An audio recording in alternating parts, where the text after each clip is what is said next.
Relawan Gerakan Tanggap COVID-19 melakukan penyemprotan disinfektan di wilayah padat penduduk.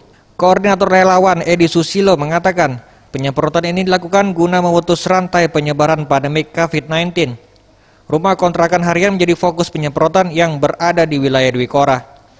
Dipilihnya rumah kontrakan ini karena banyak masyarakat dari luar wilayah kota Palembang yang datang, sehingga perlu dilakukan sterilisasi agar dapat memutus wabah COVID-19.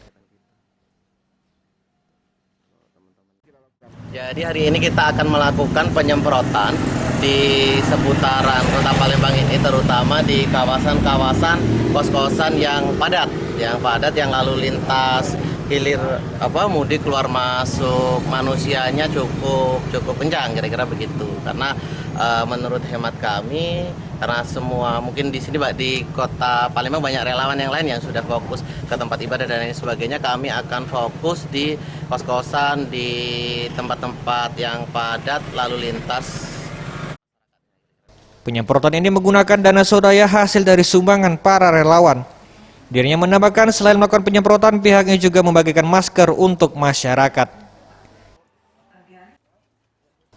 Tim Liputan Sriwijaya TV.